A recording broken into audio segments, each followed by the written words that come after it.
I'm so excited that you wrote this book on communication because I feel that it is a skill. And I purposely placed that word skill there because so many people don't understand that the words that you choose to use are the way that people hear and understand you. And you need to know your audience. And this isn't just for Yes, broadcasters and pastors and professors and filmmakers. This is for families and friends. Talk to me about how this is needed for everybody. absolutely, everybody. I'm so pleased with your interest because you're passionate about it. It's just like mine. Your world will become no bigger than your tongue.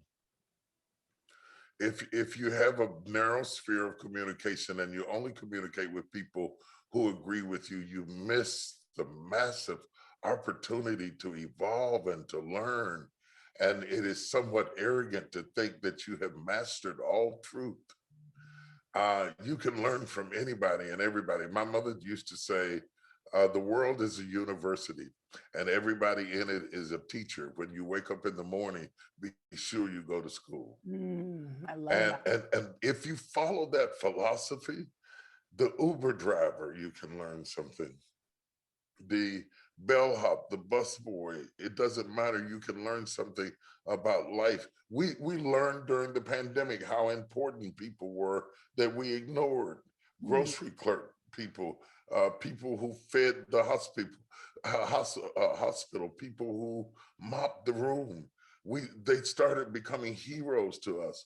Let's not get away from that and start treating them as trivia because they know something too and they have courage too and they are heroes too. And if we just respect each other, even when we disagree with each other, why are we so angry because we disagree? If we go to a dinner and you're at one table and I'm at another and we get to the end and I order a banana split and you order a chocolate cake, I shouldn't hate you. I shouldn't hate you because you didn't get a banana split. And yet, some kind of way, disagreement has deteriorated down to hate, vitriol, and sometimes even murder. Mm. When It's you're killing somebody, you don't even know who you're killing. And you're killing them because you don't see them as on your team. And that tribalism is killing us. You got me on a rant now. I'm going to stop. You started this.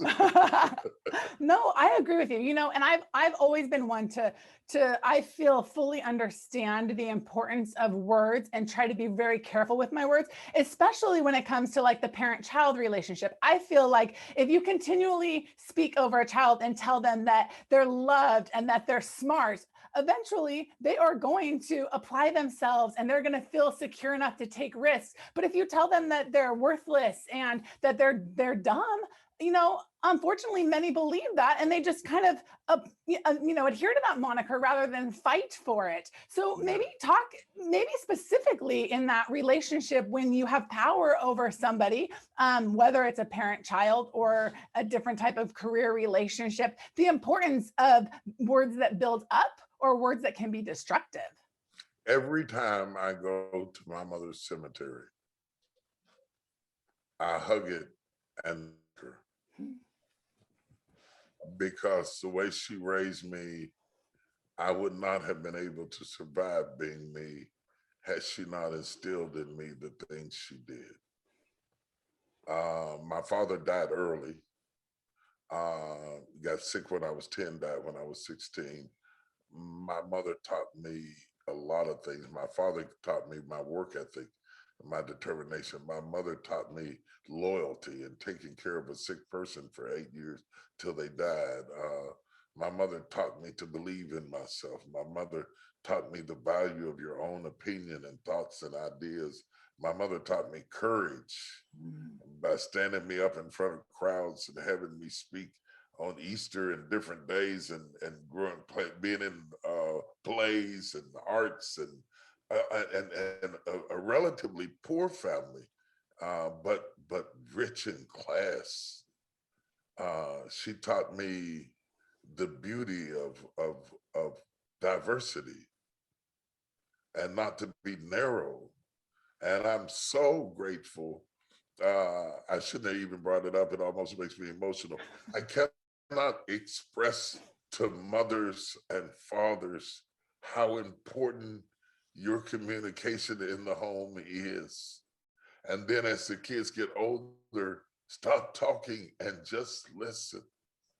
Just Mhm. listen. Know when to be a teacher and know when to be a student. And ultimately, even though they deviate and they do things that drive you crazy, and you wonder, should you check their DNA? Eventually, what you put in them will come up out of the ground and bless you.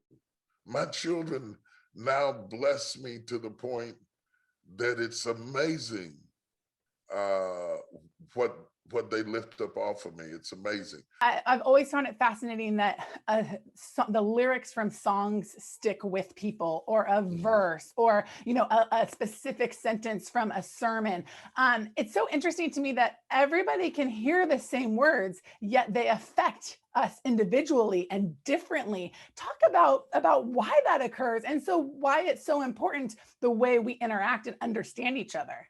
I tell people the best sermon you ever heard is the one you needed the most at the time you heard it. They say, I've enjoyed a lot of your sermons, but nothing will beat this spell is broken. Or all that really means is that message found you at a time that it really resonated with you, and certain just stick with us based on what we brought into the room before we heard it, whether it's grief or divorce or suicide or arrogance and pride, and it really touched your heart and humbled you.